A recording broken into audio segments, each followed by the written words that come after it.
Now we can move on to the buy low, sell high portion of this show.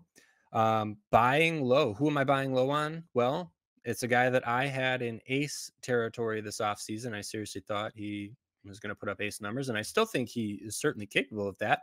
And that is Pablo Lopez for the Minnesota Twins. His surface numbers look atrocious. You see a 5.33 ERA and a 1.21 WHIP. That's not good. There's no way around that. Um, the only way I can tell you, and I can show you some of the underlying stuff, is that he's been one of the unluckiest pitchers so far in baseball. His expected ERA is 3.18, so a full 2 runs lower, over 2 runs lower than his actual ERA. Um, he strikes guys out at a good clip, 26% clip. He walks guys at just a 5 to 6% rate. He doesn't allow hard contact. He has a decent ground ball rate. I I don't see why we couldn't expect the rest of the season to go just like how we thought it was going to go for Pablo Lopez.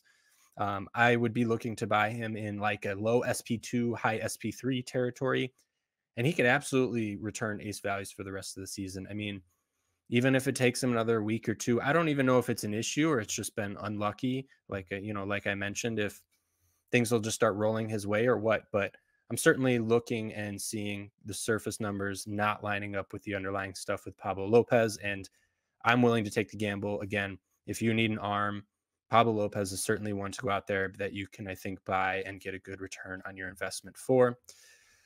Selling high. Who am I selling high on? It's a guy that I have in a couple of my lineups because I've been riding this guy's hot streak. That is Jeimer Candelario for the Cincinnati Reds. Um, Obviously, if you haven't been paying attention, CES just went down and is potentially going to miss the entire year now with a wrist surgery.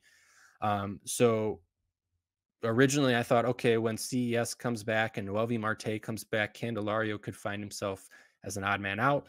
It doesn't look like that, right? It looks like, okay, without CES, Noelvi coming up, it's going to be Noelvi and Candelario at the corners, especially when Candelario hit 2 home runs today. And people are thinking, wow, like he's locked into playing time. He's going to hit a lot of home runs. Like he's got 11 home runs so far this season. Season slash line of 240, 304, 471.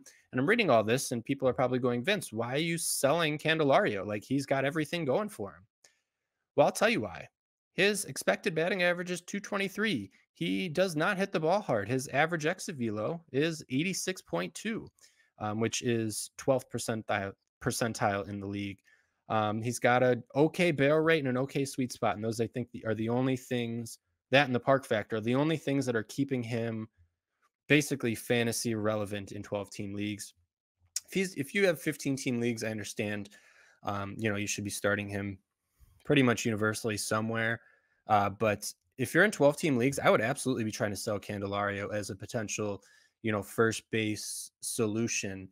If you're a team that has two solid first base, if you have Vinny P and Candelario or Matt Olson Candelario, Alonso Candelario, whatever, Candelario and somebody else that you feel confident in, I'd absolutely be trying to ship off Candelario because I think this is a little bit fluky. Again, he's hitting one of the best parks. The lineup, I think, is going to slightly improve, especially when Noelvi comes back. CES going down locks him into playing time, but none of the underlying stuff looks good. I mean, you look at his Savant page, and it is all ice cold blue. His bat speed is 10th percentile. Again, hard hit percentage is 20th percentile. He chases too much. He doesn't strike, or he doesn't walk a whole lot. He strikes out way too much. It doesn't look good. So I would be cashing out if you can on him, on Candelario. So